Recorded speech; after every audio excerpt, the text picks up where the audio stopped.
عقدة من لساني يفقه قولي ولا حول ولا قوة إلا بالله العلي العظيم اللهم انفعنا بما علمتنا وعلمنا ما ينفعنا وعلمنا ما جهلنا وذكرنا ما نسينا اللهم يسر ولا تعسر رب تمم بالخير اللهم افتح علينا فتوح العارفين وفقنا توفيق الصالحين اللهم لا سهل إلا ما جعلته سهلا وأنت تجعل الحزن إذا شئت سهلا اللهم اجعلنا من السعداء المقبولين ولا تجعلنا من الأشقياء المردودين.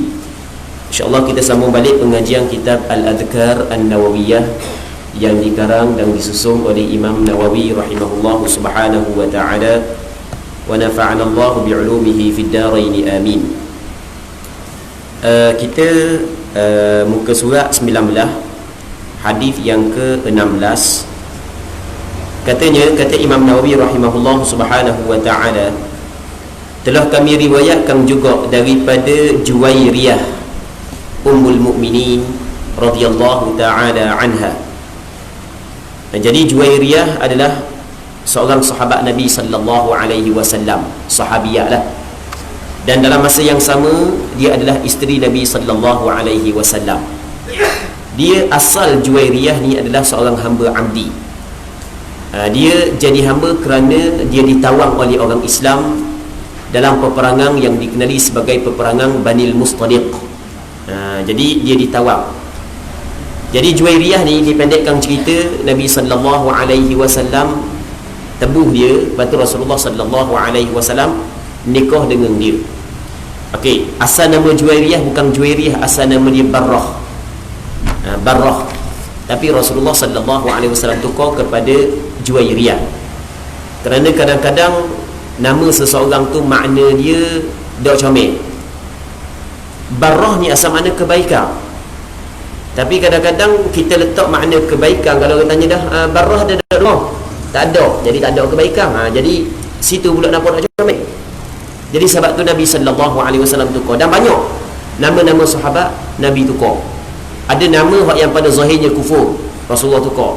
Hamba matahari lah, hamba orang ni lah, Rasulullah sallallahu alaihi wasallam tukar.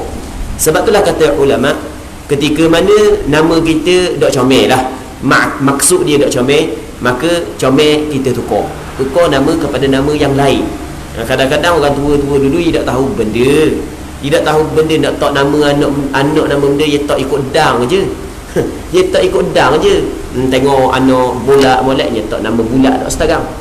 Tengok anak benda botok molek, dia tak nama botok tak setarang. Kan orang tua-tua dulu kan, biarlah nawak-wan yang dimaafkan sebab dia tidak mempunyai pengetahuan tentang hal ni. Jadi kita apabila sampai sekarang yang kita belajar, nak mana ni dak comel, kita tukar kepada mana nama yang lain. Sekurang-kurang pada panggilan kat dalam payah dah nak tukar. Mereka kita tulis diri kita tak atas. Tu lain lah kan. Jadi tak apalah hak dalam kat dalam tak nombor 2 dah. Jadi yang penting tukar dalam panggilan. Muslimin muslimat yang dirahmati oleh Allah Subhanahu wa taala. Katanya telah kami riwayatkan juga daripada Juwairiyah. Siapa Juwairiyah? Ummul Mukminin, ibu kepada orang beriman. Dan pernah kita cerita sebelum daripada ni bahawasanya kesemua isteri Nabi sallallahu alaihi wasallam adalah ibu kepada orang beriman. Tapi kena ingat, ibu kepada orang beriman bukan pada semua sudut. Ibu kepada orang beriman pada sudut yang tertentu sahaja. Okey, sudut mana? Okey, kita tengok ibu kita. Yang pertama sekali, benda ibu kita yang dituntut oleh syarak supaya kita buat terhadap ibu kita, memuliakan, menghormati, ihsan, buat baik kepada ibu kita. Patut ada haram berkahwin dengan ibu sendiri. Okey, jadi perkara-perkara tersebut ada pada isteri-isteri Nabi sallallahu alaihi wasallam. Jadi mesti kita kena memuliakan isteri Rasulullah. Macam mana kita nak memuliakan sedangkan dia meninggal dunia? Okey, lagu mana cara dia? Ketika mana ada golongan yang mempertikaikan keadaan dan kedudukan isteri Nabi sallallahu alaihi wasallam, maka kita membela sekadar ilmu pengetahuan kita. Yang mana di sana ada firqah yang dikenali dengan firqah Syiah. Semua kita tahu belaka puak-puak Syiah. Tahu secara kasar lagu telah, secara detail dia mungkin hanya segelintir saja yang tahu, sebab Syiah ni dia bermacam-macam mazhab pula. dia bermacam-macam pecahan pula. Dia Syiah ni di antara satu fahaman yang terkeluar daripada Ahlus Sunnah wal Jamaah. Namun kita jangan faham Syiah ni adalah satu kumpulan, bukan. Syiah dia ada banyak kumpulan. Dan kumpulan Syiah yang lebih dekat dengan kita adalah nama dia Syiah Zaidiyah. Dia banyak berada di negara Yaman. Syiah Zaidiyah dia lebih dekat dengan kita daripada segi hukum fiqhnya, daripada segi akidahnya, memang dekat sungguh. Sebab kata ulama, Syiah aqrab ila shawab adalah Az-Zaidiyah. Baik, Syiah Zaidiyah. Lepas tu dia adalah pecahan-pecahannya, Syiah mana Ismailiyah lah, Syiah dua belah lah, macam lah pecah-pecahan dia kan. Baik, Syiah yang kerah ni dia memang cukup teruk kutuk isteri-isteri Nabi sallallahu alaihi wasallam. Okey, lagu manakah kita ketika kita menghadapi keadaan tersebut, kita kena buat sebagaimana lagu manakah orang kutuk mak kita. Orang kutuk mak kita, lagu mana kita akan bela. Begitu juga ketika ada orang kutuk isteri Nabi sallallahu alaihi wasallam, maka perlu kita kena bela, wajib kita kena bela sebagaimana kita membela ibu kita sendiri.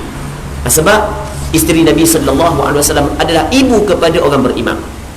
Ibu daripada sudut kita kena memuliakan, kita kena menghormati, kita kena buat baik. Dan ibu daripada sudut haram berkahwin setelah daripada kewafatan Rasulullah. Adapun daripada sudut aurat, maka dia tidak mengambil hukum ibu. Ibu kita dengan kita, aurat dia tidak sama dengan aurat perempuan yang lain. Begitu juga daripada sudut saka. Kita apabila mak kita mati, kita boleh saka. Kalau kita mati, mak kita boleh saka. Kalau mak kita mati tapi ada salah seorang daripada anak dari saka, tu ada mainan anak oleh tu, ada mainan kotor tu, ada tu mainan anak pakai tu. Sebab anak ni tak ada siapa pun yang boleh halang. Jadi apabila seorang ibu mati, anak boleh saka. Apabila anak mati, ibu boleh saka. Tapi tidaklah isteri Rasulullah. Kalau isteri Rasulullah wafat, bukanlah orang segala orang beriman dapat pusaka daripada harta peninggalan dia. Apabila kita mati, bukanlah isteri Rasulullah dapat pusaka daripada harta peninggalan dia. Jadi bermakna isteri Rasulullah adalah orang ibu kepada orang beriman hanya pada beberapa sudut saja, bukan daripada kesemua sudut. Okey, itu di antara benda yang perlu kita kena tahu. Baik, muslimin muslimat yang dirahmati oleh Allah Subhanahu wa taala, kata Imam Nawawi, telah kami riwayatkan juga daripada Juwairiyah Ummul Mukminin radhiyallahu anha anna an-nabiy sallallahu alaihi wasallam kharaja min 'indiha bukratan hina shalla as-subha. Sini kalau bagi dia tulis hina shalla as-subhi. Allah Rabbi. Silap ni bukan subhi, subha. Biarlah tak apalah. Dia sebenarnya buku-buku terjemahan ni dia perlu kena tahqiq semula. Perlu kena tahqiq semula sebab banyak baca buku-buku terjemahan Allah Rabbi memang bermasalah daripada sudut barisnya, daripada sudut terjemahannya, daripada sudut maksudnya. Dan punca daripada menurut tengok punca daripada terjadi kesilapan tersebut adalah penterjemah itu sendiri tidak mahir dalam ilmu yang diterjemahkan. Sepatutnya kalau orang nak terjemah ilmu hadis, orang tu kena mahir ilmu hadis. Kadang-kadang orang yang menterjemahkan kepada bahasa Melayu adalah orang yang Allah Ta'ala bagi kepada dia kepakaran dalam menulis, tapi bukan bidang dia. Jadi kita tengok memang adalah beberapa kesilapan. Muslimin muslimat yang dirahmati oleh Allah Subhanahu wa taala, katanya mana hina shalla subha wa hiya fi masjidiha thumma raja'a ba'da an adha wa hiya jalisatun fihi faqala ma zilta al-yawma 'ala al-halati allati faraqtuki 'alayha qalat na'am فقال النبي صلى الله عليه وسلم لقد قلت بعدك 4 كلمات 3 مرات لو وزنت بما قلت منذ اليوم لوزنتهن سبحان الله وبحمده عدد خلقه ورضا نفسه وزنة عرشه ومداد كلماته وفي رواية سبحان الله عدد خلقه سبحان الله رضا نفسه سبحان الله زنة عرشه سبحان الله مداد كلماته. Maksud dia Nabi sallallahu alaihi wasallam keluar dari rumahnya pada waktu fajar, hendak solat subuh. Jadi apabila keluar fajar, maka Rasul keluar daripada rumah dia nak pergi sembahyang subuh. Rasulullah sallallahu alaihi wasallam dia bangun awal sama Rasulullah sallallahu alaihi wasallam. Dan ahli-ahli surah masjid ni yang bangun awal sebenarnya dia mengikut sunnah Rasulullah sallallahu alaihi wasallam. Dan orang yang bangun awal sebenarnya dia akan masuk dalam doa Nabi sallallahu alaihi wasallam, yang mana Rasul pernah berdoa, Allahumma barik li ummati fi bukuriha, ya Allah berkatilah kepada umatku di dalam pada awal paginya. Orang yang ingin mendapat keberkatan sepanjang siang hari adalah, yang pertama dia kena bangun awal. Bangun awal sebelum daripada subuh. Allah Rabbi, cuba kita perhati. Kita perhati ni, kita orang yang bangun awal memang tak boleh nak penilaian, tak boleh nak perbandingan kan. Kalau orang yang kadang-kadang bangun lewat, kadang-kadang bangun awal, kadang-kadang bangun pukul 8.30, kadang-kadang bangun pukul 5, boleh buat penilaian. Dan kita tak akan nak bangun pukul 8.30, mana subuhnya. Jadi orang yang bangun awal dengan yang bangun lewat, kalau dia tu biasa dia main gitu, dia boleh buat penilaian sendiri. Sepanjang hari Allah Ta'ala berkatkan waktu dia ketika dia bangun awal. Maksudnya banyak pekerjaan dia boleh selesaikan. Tapi kalau bangun pukul 8.30, pukul 9.30, banyak perkara yang tidak boleh diselesaikan kerana Allah Ta'ala tidak memberkati waktu dia. Orang yang bangun awal ni dimasuk dalam doa Nabi sallallahu alaihi wasallam, yang mana Rasul berdoa, Allahumma barik li ummati fi bukuriha, ya Allah berkatilah pada umatku pada awal paginya. Kita nak buat apa juga pekerjaan, sama ada dunia ataupun akhirat, kalau kita nak dapat keberkatan daripada Allah Subhanahu wa taala, kita buat awal pagi. Kita buat awal pagi kerana di sana ada doa daripada Nabi sallallahu alaihi wasallam. Okey. Nabi sallallahu alaihi wasallam keluar daripada rumahnya pada waktu fajar. Ketika keluar fajar, hendak solat subuh. Sementara dia, yakni Juwairiyah, berada di tempat solat. Jadi bini dia duduk di tempat solat. Dia orang puang, dia sembahyanglah di rumah dia. Maksudnya adalah masjid perempuan dalam rumah dia, tempat sujud dia dalam rumah dia. Okey, lepas daripada tu, setelah masuk waktu duha, naik matahari, tinggi dah matahari, beliau kembali, yakni Rasulullah balik di rumah. Dia masih berada di tempat solatnya. Juwairiyah masih lagi duduk di tempat sembahyang dia. Allah Rabbi. Lepas daripada sembahyang subuh, dia berzikir sehingga matahari naik tinggi. Jadi Rasul balik rumah, tengok Juwairiyah masih lagi berada di tempat sembahyangnya. Allah Rabbi. Imra'atun salihah, seorang perempuan yang salihah. Hak yang ni, hak yang kita nak cari sangat kan. Hak yang lagu ni lah. Kata Nabi sallallahu alaihi wasallam, ad-dunya mata' wa khairu mata'id dunya al-mar'atu salihah. Dunia ni adalah mata benda hak yang sedap lah dunia ni. Sebaik-baik mata benda dunia, kesedapan dunia adalah perempuan yang salihah. Allah Rabbi. Kita memang nak lah sebut kata perempuan salihah, tak ada seorang hak tak buat. Hak ada bini dah pun nak lagi. Cuma nakut ke bini tu tak nombor dua lah. Sebab khairu mata'id dunya, kata Rasulullah, sebaik-baik kesedapan dunia adalah al-mar'atu salihah, perempuan yang salihah. Tengok Allah Rabbi, perempuan yang salihah. Apa makna orang soleh? Orang soleh ni adalah orang yang jaga hubungan dia dengan Allah dan hubungan dia dengan anak Adam. Tengok dia jaga hubungan dia dengan Allah Subhanahu wa taala tu atas berdetika dia. Dan dia jaga hubungan dia dengan anak Adam, hubungan dia dengan suami, jiran tetangga, kawan, kaum keluarga. Baik. Kata dia, lepas daripada tu beliau bersabda, Rasul katalah, engkau masih tetap dalam keadaan seperti sewaktu aku tinggalkan? Dia menjawab, benar. Duduk sini ada gerak lah. Kalau cakap kita tau, kata benda Juwairiyah, iyalah, duduk sini daripada tadi dia ada gerak lagi. Baik. Lepas tu Nabi SAW bersabda, setelah aku keluar daripada rumahmu, aku mengucapkan 4 kalimah sebanyak 3 kali, yang apabila ditimbang dengan apa yang kamu baca semenjak awal hari tadi, pasti lebih berat. Jadi aku nak ajar kepadamu, ada dalam riwayat ini nak ajar kepada Juwairiyah, benar dah, aku nak ajar kepadamu 4 kalimah ni. Kalau membaca 4 kalimah ni 3 kali je, maka lebih berat nisbah timbangan dia di sisi Allah berbanding dengan zikir-zikir yang berzikir daripada aku keluar sampai ke sekarang. Allah Rabbi. Kata ulama, benda yang kita faham daripada sini, zikir yang warid daripada syarak adalah lebih aula daripada zikir yang tidak warid daripada syarak. Okey, sekarang ni dalam Al-Quranul Karim Allah Ta'ala kata lagu mana, wala zikrullahi akbar, sesungguhnya mengingati Allah lebih besar. Fadhkuruni adhkurkum, mengingat kepada Allah, aku akan ingat kepadamu. Yang penting kita ingat kepada Allah. Apakah ucapan? Hak tu tak kira. Yang penting kita ingat kepada Allah Subhanahu Wa Taala. Tapi ucapan tu ucapan yang datang daripada syarak lah. Subhanallah ke alhamdulillah ke berapa kali, 100 kali ke 1000 kali. Tapi hak yang lebih afdal adalah zikir yang warid datang daripada Nabi sallallahu alaihi wasallam. Lagu mana kaifiat dia, lagu mana bilangan dia, hak tu hak yang paling afdal.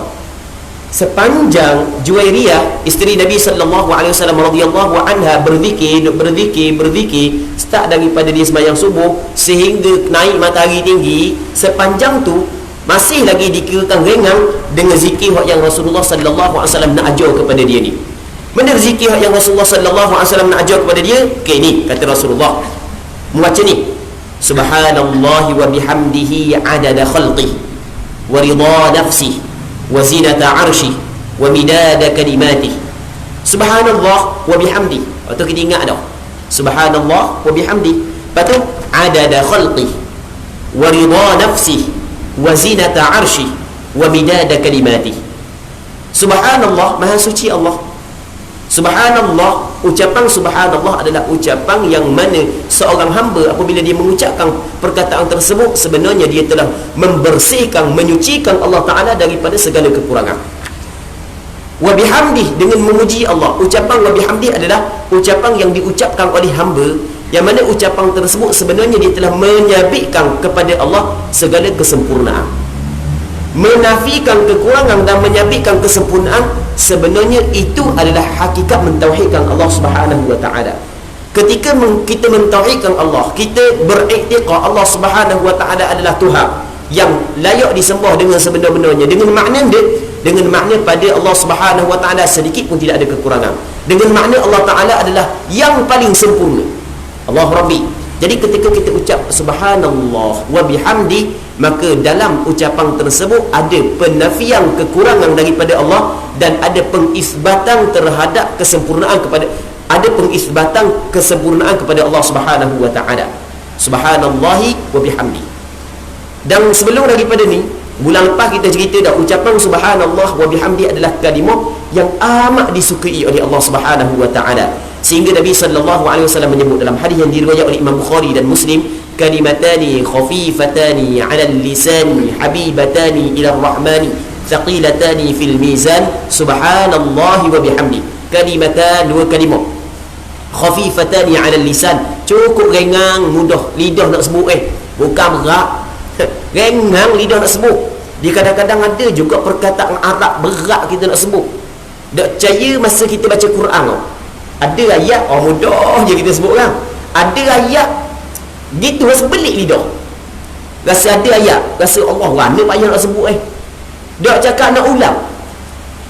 Amba tak tahu orang lain yang beroyak amba. Lepas ada sebahagian daripada orang yang kita ajar mengaji, amba pernah melalui benda tersebut. Maksudnya ada ayat walaco je kita pergi. Tapi ada ayat 2-3 kali. Hasal haq, has Allah Rabbi. Kena ulang 2-3 kali. Macam kita jalan lah, ada jalan hot straight, hot yang comel, ada jalan lekok, tu kena slow sikit. Kadang-kadang lekok parah sangat atau bonggok tinggi sangat, main kita hot yang tak mahal gear menua ni, mampu pula kereta situ start balik, orang belakang duk pong gitu lah. Baca Quran pun ada tempat hot yang mudah je kita, ada tempat hot yang payah kita nak sebut. Baik, tapi ucapan subhanallah wa bihamdi adalah memang cukup mudah, bukan tak berat-berat pun. Sama ada mu isap rokok ke tak isap rokok je, mudah je kan. Orang isap rokok je keras sikit lidah berbanding dengan orang yang tak isap rokok kan. Dah masuk sokong api dalam mulut, asap dalam mulut, keras sikit. Jadi mudah je sebut subhanallahi wa bihamdi, mudah je. Tengok, kalimatani khafifatani 'ala al-lisan thaqilatani fil mizan, berat pada neraca timbangan, habibatani ila rahman, memang cukup dikasihi oleh Allah Subhanahu Wa Taala. Subhanallahi wa bihamdi, subhanallahil azim. Baik, jadi kalimah ni subhanallahi wa bihamdi adalah kalimah yang amat dikasihi oleh Allah Subhanahu Wa Taala. Cuma tambah sikit subhanallahi wa bihamdihi, benda yang kena tambah adada khalqi, sebanyak bilangan makhluk Allah. Subhanallahi wa bihamdi, sebanyak bilangan makhluk Allah. Maksudnya maha suci Allah Subhanahu Wa Taala daripada kekurangan, dan segala puji bagi Allah sebanyak bilangan makhluk Allah Taala. Allah Rabbi, banyak mana bilangan makhluk Allah Subhanahu Wa Taala, tidak terhitung.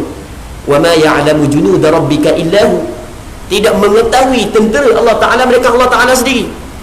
Kita manusia di atas dunia, manusia itu berlama dah manusia. Dan nu ada hak yang kita tak nampak jin, malaikat, banyak mana? Semua. Dah nak kira banyak mana semua. Tak ada. Benda kerajaan buat satu badan untuk kira segala semua yang ada atas dunia. Memang tak sudah nak kira mana. Memang banyak sangat. Ikan di laut, burung banyak.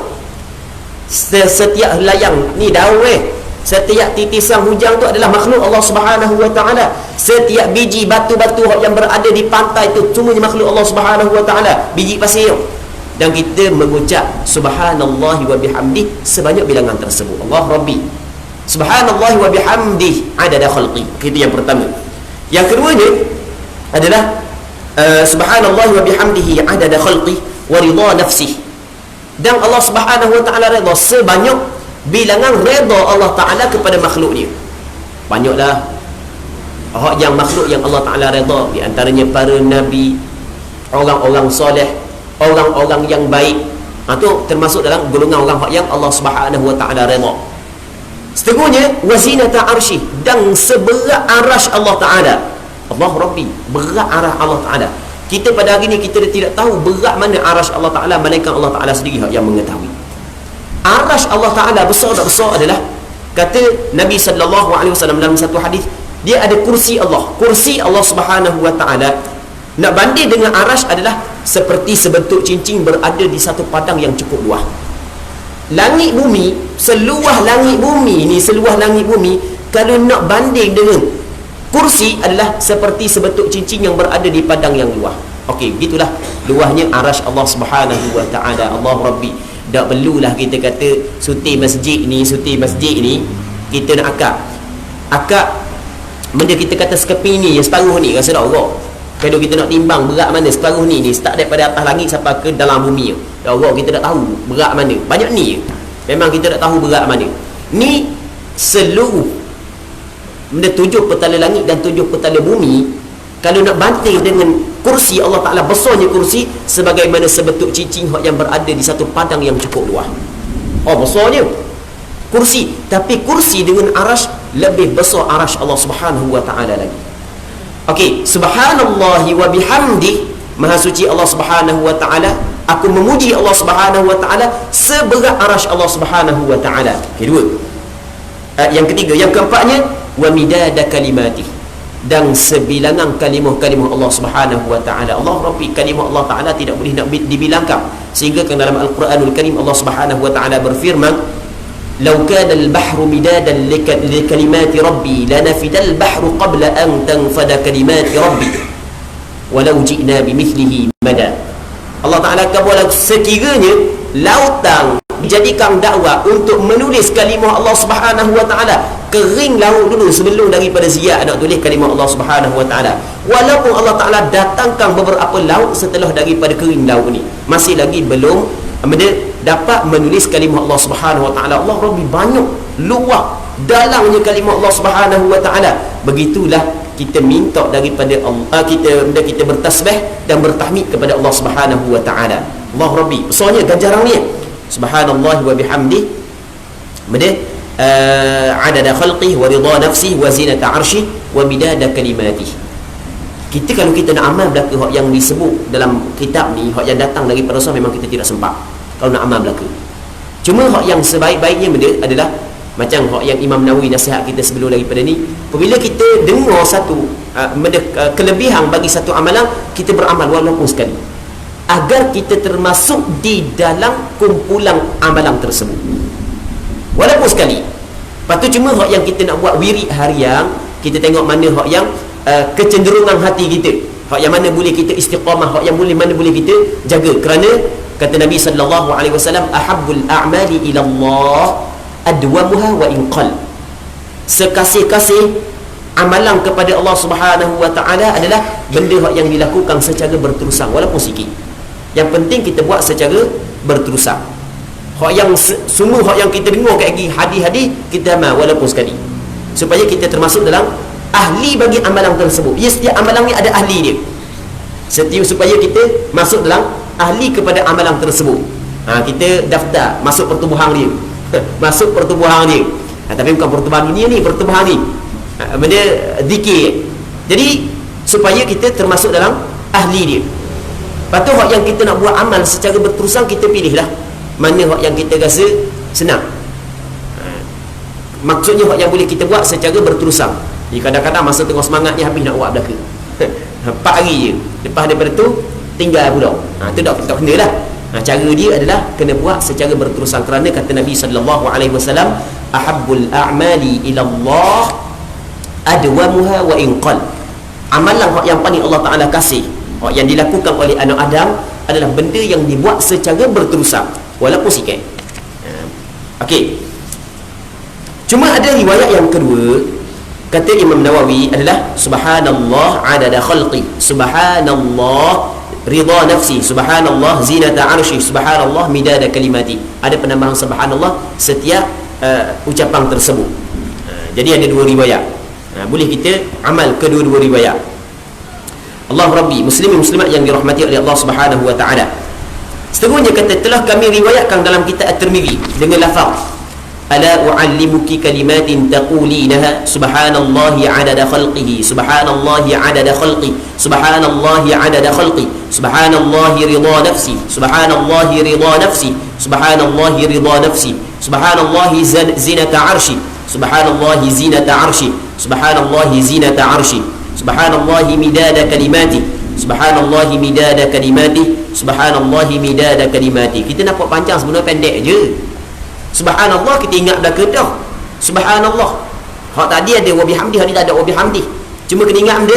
Kena ingat yang pertama adada khalqi, ridha nafsi, zinata arshi, midada kalimati. Hak tu je kita kena ingat. Allahu Rabbi, payah nak ngapa. Dia orang tua yang payah nak ngapa. Sungguh. Okey, cara dia lah kepada tulis. Tulis. Dia apabila nak ni dia cepat. Kalau nak lah. Tulis. Tulis bawa je. Siapa kat lampu syarat, sementara tunggu lampu syarat tu, buka tok atas tu, buka baca kejap. Allahu Rabbi, besarkan jarang nak ngapa payah, nak dang nak ngapa payah, nak ingat ngapa benda lagu ni nyanyi cepat sikit ingat. Jadi benda lagu ni payah. Sungguh, hamba royak sungguh kalau orang tua lah. Ada seorang moci tu, dia nak pergi Mekah lela dah. Dia mari jumpa, dia kata, "Ustaz, sudahlah, hamba nak pergi Mekah ni. Dah buat apa pula?" Dia kata, "Hamba khusus belah-belah kali dah. Nak haji kena umrah, dah ingat dah. Tak faham lagi." Allah, warna pun tak faham kata. Warna pun tak faham. Kata siapa ni tak kerti lagi. Kita ustaz buat. Sebenarnya buat haji dengan umrah dah susah. Mudah je apa cerita. Dia kata mudah ngah. Hamba pergi belah-belah kali dah khusus. Tak faham juga dia kata. Hamba dengar haji ke umrah dia kaya. Hamba kata, Moci tu dok fokus kepada ngapa. Memang payah nak ingat orang tua. Dia kata sungguh lah. Dah kan masa pergi khusus kan, Mutawwi kata, kalau siapa sini baca doa ni, siapa sini baca doa ni, siapa sini baca doa ni. Dia suruh moci umur berapa? Umur 67 dah. Hak nama anak sendiri pun tukar. Nama anak sendiri pun tukar. Nak panggil seorang, dia panggil habis licin. Jadi suruh ngapa. Memang dah ingat sungguh lah. Tambah-tambah orang puang pula. Kita duk cerita bab ibadat. Last sekali kita cerita bab beli sikit, selit sikit. Dia duk fokus bab ibadat, dia pergi fokus bab beli. Memang dah ingat sungguh lah. Kita duk royak mudah je buat makcik.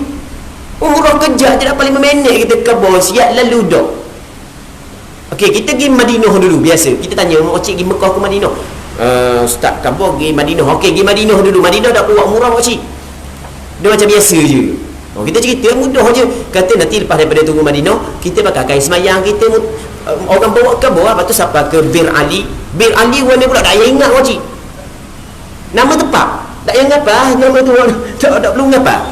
Apa dia sampai tepat orang kata niat makcik niat. Tak payah ngapa. Bir Ali tak payah ngapa. Ni tu tulis Bir Ali. Tak payah ngapa benda tu. Okey, siapa tu niat. Niat warna niat mudah aku nak buat umrah. Sedang aku berihram dengannya. Lepas tu ada benda lah. Makcik nak buat ke, nak buat benda ke, jangan duduk benda cium dengan tu lelaki je. Rakyat gitu je. Okey, lepas tu pergi Sapa Mekah, masuk hotel pun semua sekali. Lepas tu turun tawaf. Lepas tawaf saya guting. Okey, selesai. Kejut dia. Mudah ngak dia kata. Memang mudah lah. Tapi bab ngapa ni memang payah lah. Nak ingat ke Abar Ali tu. wapari yang apa bir Ali abar Ali memang Allah Rabbi lambat kan ingat. Okey, jadi boleh ingat tulis baca dan baca semua ingat tu. Dan subhanallah tak perlu ngapa dah ke dak ingat subhanallah dak ingat juga subhanallah pak yalang ah. Okey, seterusnya katanya, mahukah aku ajar kepadamu kalimah-kalimah yang dapat engkau ucapkan, iaitu subhanallah adada khalqih. Tu kita baca dah. Makna dia sama dengan hadis sebelum daripada ni. Seterusnya telah kami riwayatkan juga dalam Sahih Muslim daripada Abu Hurairah radhiyallahu taala anhu, dia berkata Rasulullah sallallahu alaihi wasallam bersabda, la an aqul subhanallahi walhamdulillahi wa la ilaha illallah wallahu akbar ahabbu ilayya mimma tala'at alaihi syams. Kata Nabi sallallahu alaihi wasallam, kata Rasulullah dia, sesungguhnya aku mengucapkan ucapan subhanallah walhamdulillah wa la ilaha illallah wallahu akbar.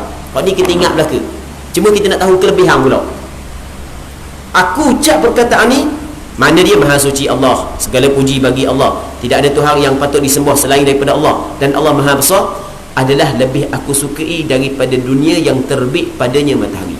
Di dalam hadis ni, daripada apa yang terbit atasnya oleh matahari. Matahari terbit lalu atas dunia ni masuk tanah, harta benda, rumah, jawatan, orang puang, kereta, pakaian, apa semua sekali, kebun, semua sekali masuk belaka. Kata Rasulullah, kalau nak banding ucapan pertipak kalimah ni dengan aku dapat semua dunia ni, aku lebih suka 4 kalimah lagi. Allah Rabbi. Ni apa yang disebut di Nabi sallallahu alaihi wasallam. Kita mungkin tak. Kita mungkin tak. Kita rela melakukan kemungkaran maksiat asal dapat dunia.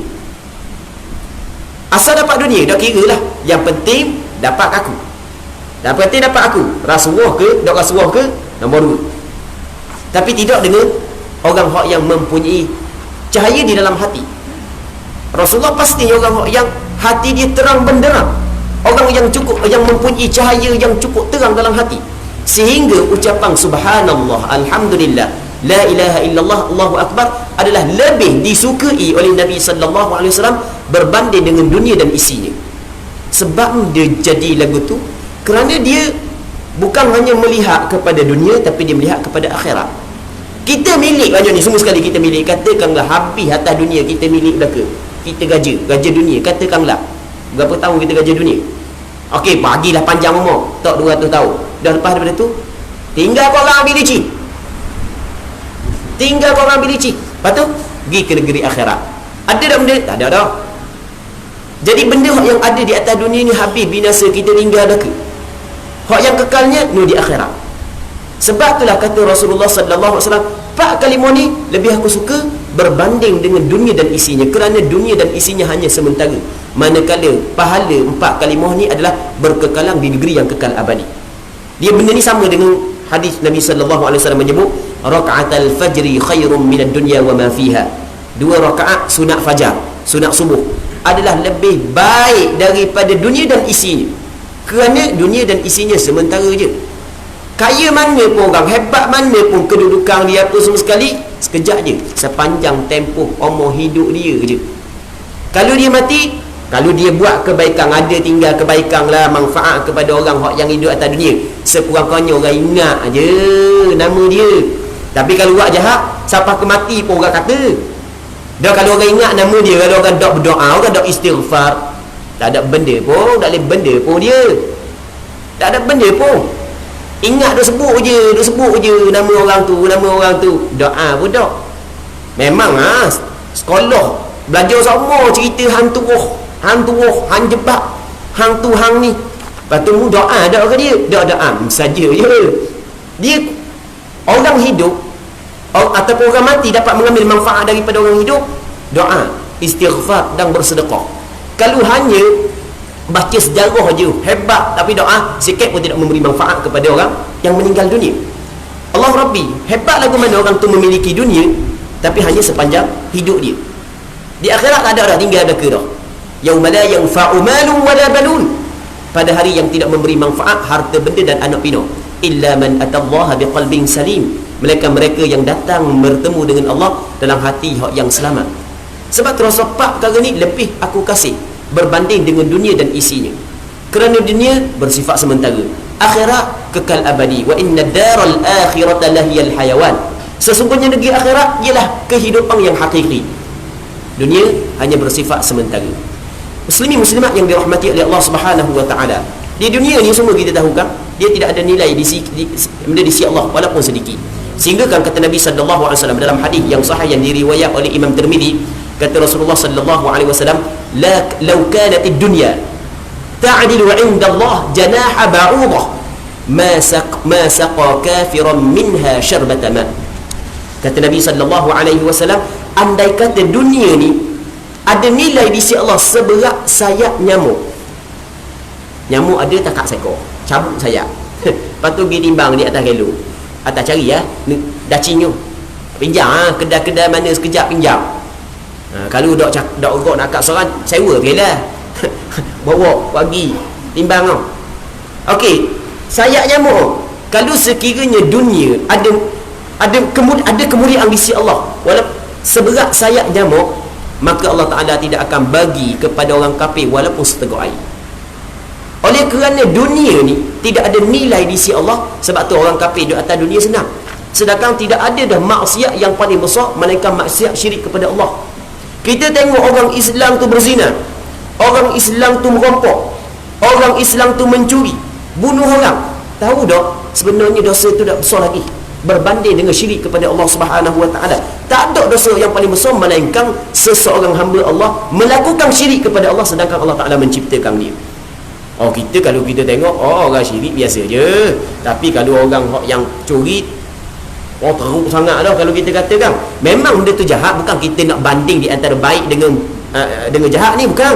Kita nak banding di antara jahat dengan jahat. Teruk dah, tapi sebenarnya melakukan syirik kepada Allah Subhanahu wa taala lebih teruk. Ketika mana orang kafir melakukan syirik kepada Allah siang malam, melakukan syirik kepada Allah Rabbi, tapi Allah Ta'ala bagi kepada dia kesenangan, bagi dia kesenangan. Punca daripada jadi kesenangan lagu itulah sampai ada orang kita tertipu. Orang Islam sendiri tertipu ketika nak berdoa di atas satu pentah, panggil dah ke agama-agama lain. Allah Rabbi. Menyamakan agama Islam dengan agama lain adalah satu benda yang cukup bermasalah. Kerana al-Islam ya'lu wa la yu'la alai. Islam adalah tinggi. Kita tidak kita menolak segala agama walaupun kita ni orang Islam. Kita tidak boleh redha dengan berlaku kemungkaran. Sebesar-besar kemungkaran adalah melakukan syirik kepada Allah Subhanahu wa taala. Tidak ada kemungkaran yang lebih besar melainkan melakukan syirik kepada Allah. Sebab itulah kalau kita tengok perjuangan para nabi pada peringkat permulaan dia membanteraskan syirik. 13 tahun Rasul duduk di Mekah membanteraskan syirik. Itu perjuangan para nabi. Baik. Jadi dia ada golongan yang kata semua agama sama je. Itu tak betul. Itu adalah golongan yang sesat lagi menyesatkan. Agama bukan semua betul. Agama Islam saja yang betul. Innad dina 'indallahi al-Islam. Sesungguhnya agama di sisi Allah adalah Islam saja. Allah Ta'ala, wa man yabtaghi ghayra al-islam dinan falan yuqbala min. Sesiapa yang mencari selain daripada Islam sebagai cara hidup agama, maka tidak akan diterima daripadanya selama-lama. Baik, muslimin muslimat yang dirahmati oleh Allah Subhanahu wa taala. Jadi kalau andai kata dunia ni ada nilai di sisi Allah Subhanahu wa taala seberat sayap nyamuk, pasti orang kafir seteguk air pun tak boleh nak minum. Dan pasti orang-orang baik ganjaran dia di atas dunia. Orang kafir tak boleh ganjaran Allah Ta'ala tidak bagi kenikmat dunia kepada orang kafir, dan orang baik akan mendapat ganjaran di atas dunia. Tapi kita dapati para nabi, para rasul, dia tidak mendapat ganjaran daripada Allah Ta'ala di atas dunia. Orang-orang para alim ulama, bahkan kalau kita tengok para alim ulama di zaman kita ramai lagi yang mencela daripada kalangan orang Islam sendiri. Kerana dunia ni bukanlah tempat balasan kepada kekasih Allah Subhanahu wa taala. Kerana dunia tidak ada nilai di sisi Allah Subhanahu wa taala. Tempat balasan kepada kekasih Allah adalah negeri akhirat. Dunia adalah dicela oleh syarak. Dalam hadis yang diriwayatkan oleh Imam Tirmizi dengan sanad yang hasan, bukan hadis dhaif, hadis hasan. Kata Nabi sallallahu alaihi wasallam, ad-dunya mal'unatun mal'unun ma fiha illa dzikrullah wa ma walah wa aliman wa muta'allima. Kata Nabi sallallahu alaihi wasallam, dunia ni mal'unah, dilaknat, maksudnya dicela oleh agama, oleh Allah Subhanahu wa taala. Allah taala cela dunia, mal'unum ma fiha, dan semua benda yang ada di atas dunia semua dicela, dilaknat oleh Allah Subhanahu wa taala, illa zikrullah, mereka yang berzikir kepada Allah. Berzikir kepada Allah, hak ni bukan dicela, bukan dipuji oleh Allah Subhanahu wa taala. Wa ma wala, dan setiap benda hak yang membawa kepada dapat berzikir kepada Allah. Wa aliman, orang alim. Wa muta'allima, dan orang hak yang belajar. Orang yang belajar termasuk dalam golongan hak yang dipuji oleh Allah Subhanahu wa taala, yang selain daripada dunia yang dilaknat oleh Allah Subhanahu wa taala. Dalam hadis yang diriwayat oleh Imam Tirmizi dengan sanad yang hasan. Muslimin muslimat yang dirahmati oleh Allah Subhanahu wa taala. Seterusnya katanya hadis yang ke-19 telah kami riwayatkan dalam kitab Sahih Bukhari dan Sahih Muslim daripada Abu Ayyub Al-Ansari. Allah Rabbi, Abu Ayyub Al-Ansari ni kita kena cerita. Ada seorang sahabat yang memang cukup hebat lah, Abu Ayyub Al-Ansari.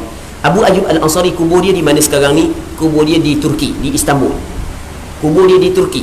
Turki sebenarnya bukanlah negara Arab. Turki bukan negara Arab, jauh. Turki dengan Madinah jauh. Dia nak pergi ke Turki daripada Madinah kena lepas beberapa negara. Kena masuk ke Syria, pergi ke Turki, kena lepas beberapa negara Turki. Tapi kenapa kau dia asal daripada penduduk Madinah tapi kubur dia di Turki? Kerana dia dengar satu hadis daripada satu perkataan Rasulullah. Rasul kata lagu mana? La tuftahanna al-Qistintiniyah wa la ni'mal amiru amiruha wa la ni'mal jayshu dhalikal jaysh. Kata Rasulullah, la tuftahanna al-Qistintiniyah, sesungguhnya demi Allah, kota Konstantinopel, pusat pemerintahan Rom pada ketika dulu, akan dibuka, akan ditawang, akan ditakluk oleh orang Islam suatu hari nanti. Allah Rabbi. Lepas tu Rasul kata lagu mana? Wa la ni'mal amiru amiruha, sebaik-baik pemimpin adalah pemimpin yang memimpin tentera dalam menawang kota tersebut. Wala ni'mal jayshu dhalikal jaysh, dan sebaik-baik tentera di atas muka bumi adalah tentera tersebut. Allah Rabbi. Oleh kerana Rasul kata sebaik-baik pemimpin dan sebaik-baik tentera, maka dia telah menawarkan diri dia untuk menyertai peperangan dengan Rom. Allah Rabbi, hebatnya. Kerana dia termasuk dalam perkataan Rasulullah, sebaik-baik pemimpin dan sebaik-baik tentera. Perang, dia gugur syahid. Sampai ke sekarang kubur dia ada di Istanbul, dan kubur dia memang diziarahi sampai ke sekarang. Muslimin muslimat yang dirahmati oleh Allah Subhanahu wa taala, Abu Ayyub Al-Ansari. Kata dia lagu mana? Kata Abu Ayyub Al-Ansari, daripada Nabi sallallahu alaihi wasallam, beliau bersabda, man qala la ilaha illallah wahdahu la syarika lah, lahul mulku wa lahul hamdu wa huwa ala kulli syai'in qadir 10 marrat, kana kaman a'taqa 4 anfus min waladi Ismail. Maksudnya, sesiapa yang mengucapkan perkataan la ilaha illallah wahdahu la syarika lah, ini kita ingat dah, lahul mulku wa lahul hamd wa huwa ala kulli syai'in qadir, 10 kali. Dia baca la ilaha illallah wahdahu la syarika lah, lahul mulku wa lahul hamd wa huwa ala kulli syai'in qadir. Biasa kita baca lepas maghrib 10 kali, lepas subuh 10 kali. Orang baca 10 kali. Benda ganjaran dia dapat. Ganjaran dia dapat katanya mana? Dia akan dapat pahalanya seperti orang yang membebaskan 4 orang hamba daripada keturunan Nabi Ismail. Nabi Ismail adalah anak kepada Nabi Ibrahim, yang mana Nabi Ibrahim adalah Abul Anbiya, bapa kepada segala Nabi. Nabi Ibrahim termasuk dalam Nabi Ulul Azmi. Di Nabi ni, para Rasul, di martabat dia tidak sama. Martabat para Rasul tidak sama. Dalam Al-Quran Al-Karim, Allah Ta'ala kabar lagu mana? Tilkar rusulu faddalna ba'dahum ala ba'd. Demikian itu para Rasul, kami melebihkan sebahagian mereka itu di atas sebahagian yang lain. Martabat para Nabi tidak sama. Martabat para Rasul tidak sama.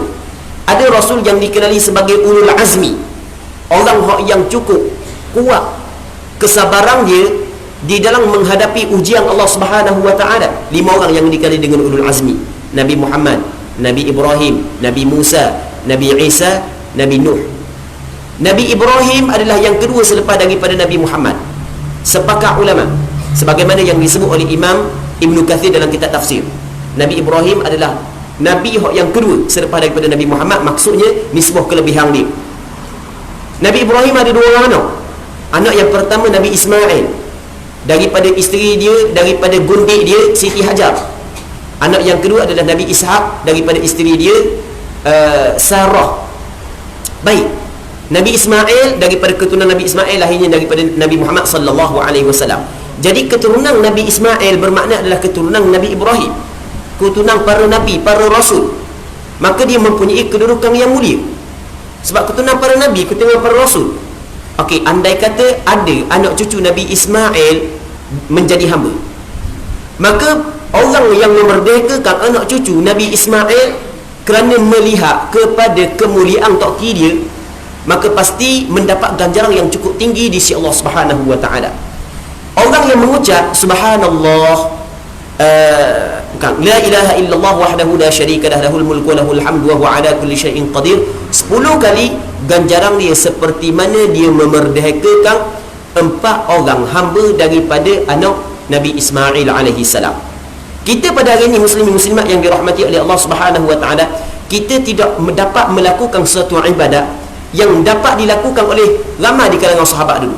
Di antara ibadat yang dapat dilakukan oleh sahabat dulu adalah memerdekakan hamba. Kita pada hari ini kita tidak dapat melakukan ibadat ni kerana kita tidak ada hamba dah di zaman kita. Zaman kita tidak ada hamba. Mereka adalah beberapa buah negara ada hamba. Di antaranya negara Mauritania. Negara Mauritania negara orang Islam, negara orang Arab. Tapi kawasan Afrika ada hamba. Tapi di sana walaupun dunia mengharamkan sistem hamba, tapi masih lagi di sana ada hamba. Dan ada sahabat duduk sana yang belajar di sana di Mauritania. Mungkin jarang orang dengar. Negara yang paling banyak ulama adalah Mauritania. Siapa yang biasa dengar nama Syekh Hasan Dadau, di antara ahli kesatuan ulama dunia. Begitu juga Syekh Abdullah bin Bayyah. Dia tu datang daripada mana? Daripada negara Mauritania. Memang ulama saja, tapi negara dia mundur. Memang ulama saja, ilmu yang memang cukup banyak di negara dia, tapi tidak terkenal. Muslimin muslimat yang dirahmati oleh Allah Subhanahu wa taala, sebab kebanyakan pengajian di sana seperti pengajian pondok. Sebab itulah sama sana orang pondok dipanggil mahdarah, rasanya tak silap ingat. Tapi pengajian samalah. Jadi tidak masyhur lah mana. Tapi memang ilmu cukup hebatlah di sana. Baik, di sana masih lagi ada sistem hamba, walaupun dunia mengharamkan sistem hamba. Sahabat yang di sana dia kata mana? Di sana sebenarnya walaupun dunia mengharamkan sistem hamba, kita kata tak comel, tapi sepatutnya dunia masih sepatutnya di sana di Mauritania mengekalkan sistem hamba. Sebab benda sepatut hamba dikekalkan di sana. Kerana kalau tidak kekalkan sistem hamba akan berlaku ropok, curi, bunuh. Orang yang hamba ni tak pandai kerja diri. Jadi dia kena kerja dengan orang boh dia, tuang dia yang akan bagi makanan kepada dia. Kalau kita bagi dia pada kerja dia tak pandai. Jadi apabila tak ada orang bagi makanan kepada dia, maka dia akan cari makanan secara jahat, bunuh orang, ropok orang. Sebab itulah pelajar-pelajar kita yang duduk sana, dia kata sana molek lagi kena kekal sistem hamba, supaya orang yang kaya dapat membantu orang susah dan mengelak daripada berlaku kejahatan-kejahatan yang melibatkan orang lain. Dia ada manusia ni tak pandai nak mikir mana. Dia kira nak makan aja, kerja tak pandai. Kita jangan ingat orang macam kita belaka. Ada orang yang Allah Ta'ala bagi akal berfikir. Ada orang tak pandai. Macam kita dah kata tempat lain, ada tempat kita setengah orang asli, setengah orang asli. Memang dah pandai bab mikir apa semua sekali. Mungkin ada sebahagian daripada kita penuh mengajar di perkampungan asli, masuk dakwah di perkampungan asli. Tahulah lagu mana dekat dakwah asli. Bukan semua, ada sebahagian. Allah Rabbi. Jadi kita sekarang ni, pada hari ni kita tidak dapat melakukan suatu ibadat yang memang nilainya cukup tinggi di sisi syarak, iaitu memerdekakan hamba. Tapi para sahabat dulu, para tabi'i, dia dapat melakukan ibadat ni kerana di zaman dia ada hamba. Sekarang ni tak ada hamba. Okey, kalau kita nak dapat juga ganjaran tersebut adalah kita buat amalan-amalan yang Rasulullah kata ganjaran ni seperti memerdekakan hamba. Di antaranya ucapan la ilaha illallah wahdahu la syarika lah, lahul mulku wa lahul hamdu wa huwa ala kulli syai'in qadir 10 kali. Baik. Setelah katanya lagi, telah kami riwayatkan daripada Sahih Bukhari dan Sahih Muslim daripada Abu Hurairah radhiyallahu taala anhu bahawa Rasulullah sallallahu alaihi wasallam bersabda, Mendengar yang Rasulullah bersabda, "Man qala la ilaha illallah wahdahu la syarika lah, lahul mulku wa lahul hamd, wa huwa ala kulli syai'in qadir, fi yawmin mi'ata marrah, kanat lahu 'idla 'ashri riqabin, wa kutibat lahu mi'atu hasanah, wa muhiyat anhu mi'atu sayyi'ah, wa kanat lahu hirzan minasy syaitan yawmahu dhalik hatta yumsi, wa lam ya'ti ahadun bi afdala mimma jaa bihi illa rajulun 'amila akthara minhu." Wa qala, "Wa man qala subhanallahi wa bihamdihi fil yawmi mi'ata marrah, huttat khatayahu wa in kanat mithla zabadil bahr." Allah Rabbi. Artinya, siapa yang mengucapkan la ilaha illallah wahdahu la syarikalah, lahul mulku wa lahul hamd, wa huwa ala kulli syai'in qadir. Maksudnya tiada Tuhan yang patut disembah selain Allah semata-mata, yang tiada sekutu baginya, miliknya segala kerajaan dan baginya segala kepujian, dan di atas segala sesuatu maha berkuasa. Dia kata sebanyak 100 kali dalam sehari. 100 kali baca, setiap hari baca. Maka benda yang dia dapat, dia akan mendapat pahala seperti membebaskan 10 orang hamba. Yang pertama. Yang keduanya, diberikan kepadanya 100 pahala. Tambahan lain pula, dihapuskan daripadanya 100 dosa, dan mendapat perlindungan sepenuhnya daripada godaan syaitan selama sehari penuh sampai ke petang. Allah Rabbi. Ni dia panggil benda benteng daripada syaitan, daripada gangguan jin. Ramai orang yang kena gangguan jin, tambah-tambah di zaman kita. Kita ingat zaman kita tak ada dah. Kalau zaman dulu banyak ilmu pula lah. Orang dulu ada ilmu pula. Ambil pula benda pula tiamang. Ilmu pula. Banyak orang dulu. Hamba ingat tak enyang hamba mati kena ilmu pula. Hamba orang gambar tengah orang gambar tengah dulu. Tak enyang hamba mati kena ilmu pula. Balik tidur sampai hari ni dah bangun-bangun, kena ilmu pula. Balah dia balah kitik gitu je. Bahan ilmu pula tak sekarang. Dulu memang teruk sihir dulu kan, zaman dulu. Kita ingat tak ada zaman ni. Teruk juga zaman ni. Orang lelaki kena, orang puang kena, hak nikah tak adih nak duduk dengan bini mu, tengok aku tengok mu beci duduk jauh. Allah nak sangat, siapa dekat tengok muka jadi beci lah tengok.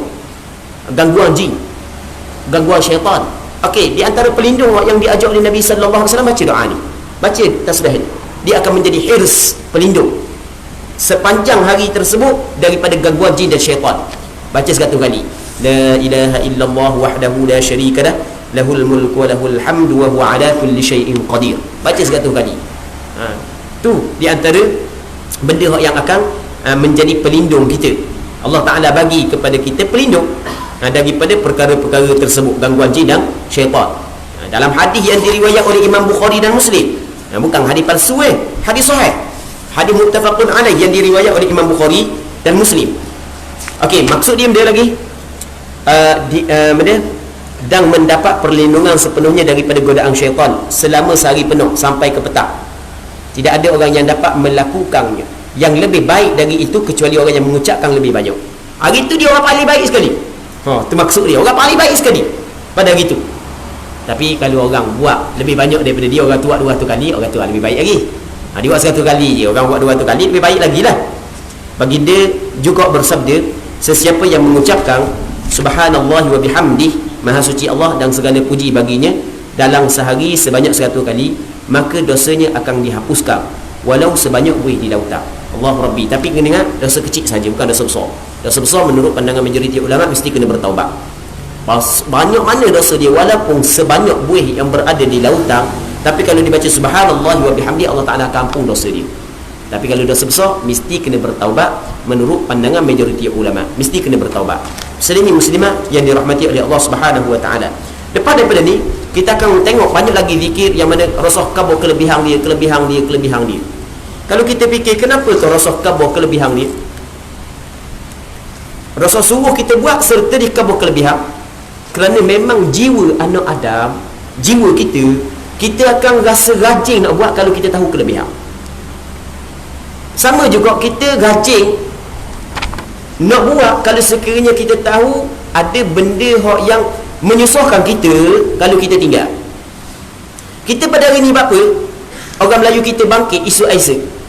Punca dia sebab dia tahu bahaya kedudukan Melayu sendiri, bahaya kedudukan Islam. Tapi kalau tak ada orang bagi penerangan, senyap tidur ke rasanya. Kalau tak ada orang khabar kan bahaya. Dia Aisyah pun tak tahu kita pun nak baca-baca benda orang nak khabar benda senyap je.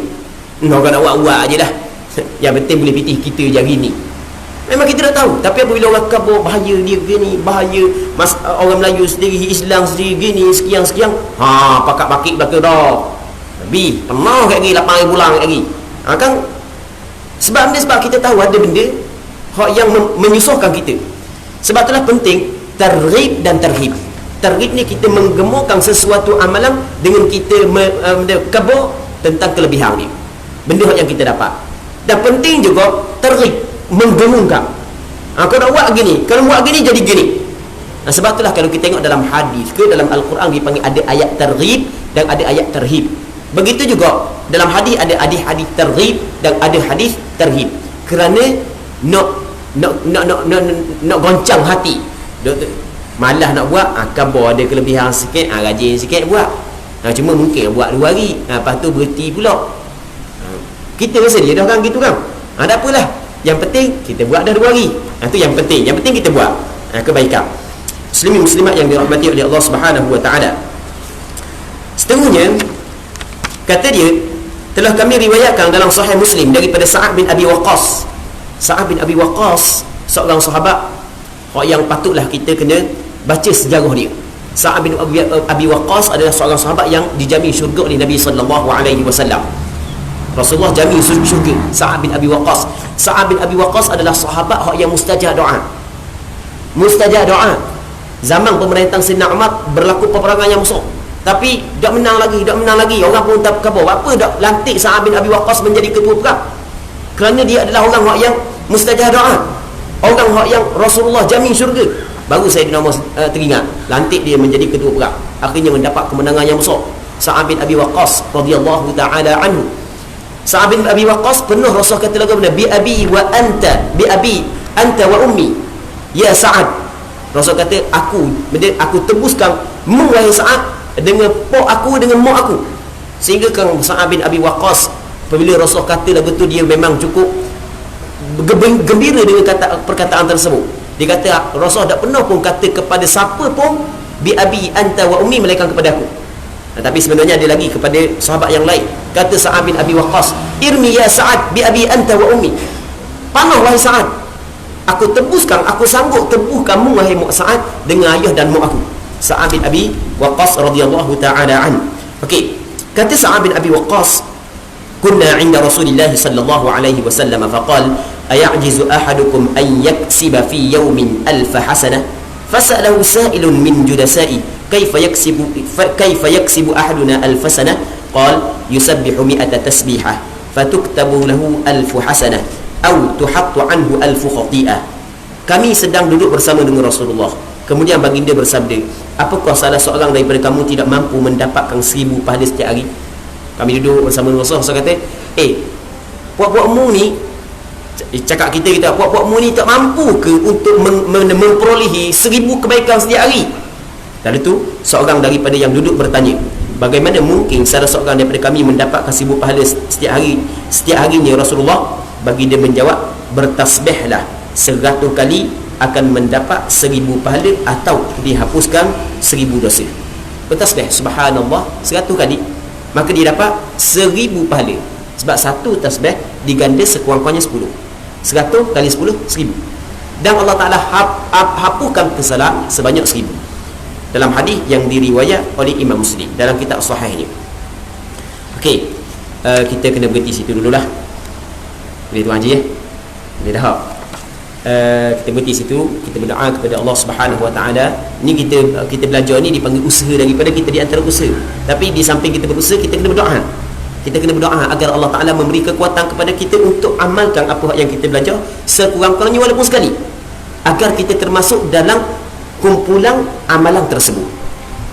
Okay, kita berdoa kepada Allah Subhanahu Wa Ta'ala agar Allah Subhanahu Wa Ta'ala memberi kekuatan kepada kita, dapat kita amalkan apa yang kita dengar daripada kitab Al-Adhkar An-Nawawiyah yang diajar oleh Nabi sallallahu alaihi wasallam.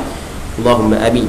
Sallallahu wasallam wa baraka ala sayyidina wa maulana Muhammad wa ala alihi wa sahbihi ajma'in walhamdulillahi rabbil alamin.